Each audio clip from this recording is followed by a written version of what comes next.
মই জীৱনত কোনোদিন মই এনেকুৱাকৈ ৰিয়েল নাও খেল দেখি পোৱা নাই আজি জীৱনৰ প্ৰথমবাৰৰ কাৰণে এইটো এটা মোৰ অভিজ্ঞতা এটা হ'ব এইটো দেখা পাম আৰু খুব সুন্দৰ এটা ভাল লগা পৰিৱেশ ইয়াতে সেই আজিকালি নাও খেলটো প্ৰায় নোহোৱা হোৱাৰ লেখীয়া হৈছে কিন্তু এই ক্ষেত্ৰসকলে যে এইটো যে এতিয়াও যে জীয়াই ৰাখিছে তাৰ কাৰণে প্ৰথমতে মই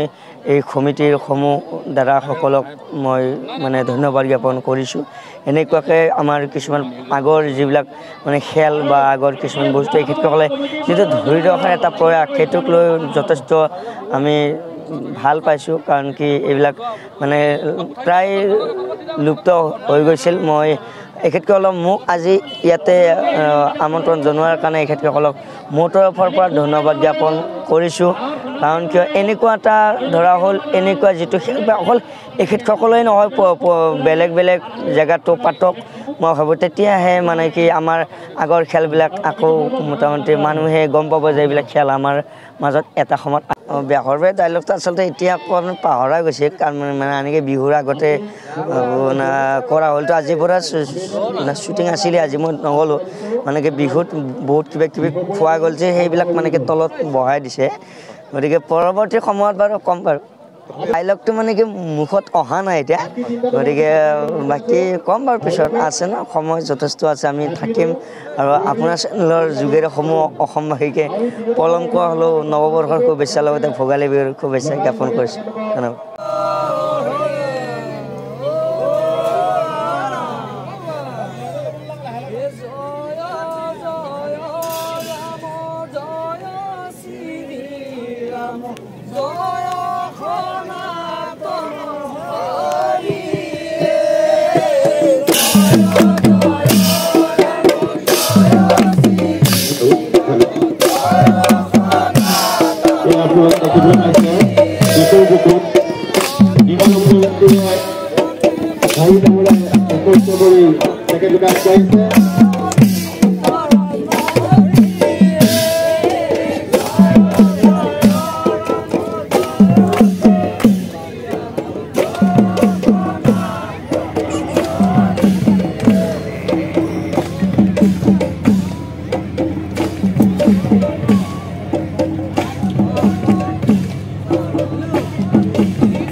অনুসূচিত যুৱ পৰিষদ অসম নাজিৰা মহকুমা সমিতিৰ উদ্যোগত আৰু শিৱসাগৰ জিলা সমিতিৰ সহযোগত শিল্পী দিৱসৰ লগত সংগতি ৰাখি আমি প্ৰতি বছৰে পৰম্পৰাগত নাও খেল প্ৰতিযোগিতাৰ আয়োজন কৰোঁ আৰু যিসকল ইয়াত ৰোগী আছে কিছু মানে বয়োজ্যেষ্ঠ ৰোগী আছে তেখেতসকলৰ কাৰণে আমি চুগাৰ টেষ্ট চকু পৰীক্ষা শিবিৰ আৰু বিনামূলীয়া চশমাৰ ব্যৱস্থা কৰোঁ আৰু এই পৰম্পৰাগত যি নাও খেল প্ৰতিযোগিতা এই প্ৰতিযোগিতাৰ দ্বাৰা আমি এক সমন্বয়ৰ বাৰ্তা পঠাব বিচাৰোঁ আৰু আশা কৰোঁ অনাগত সময়ত ই এক সুদূৰ পৰাসী প্ৰচেষ্টা হয় তাই কামনা কৰিলোঁ ধন্যবাদ জয় অসম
আপুনি দেখি আছে মন চলাই আহিব লাগে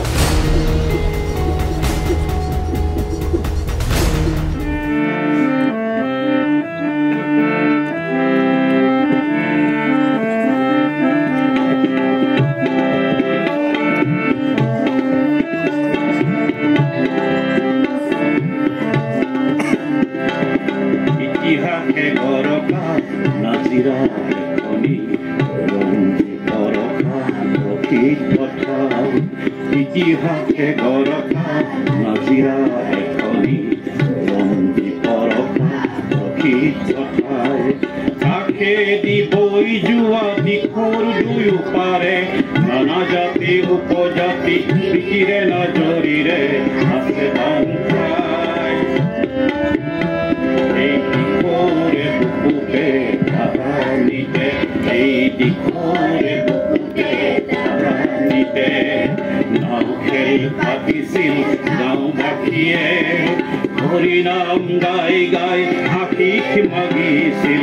ৰাইজৰ মংগল কামনাৰে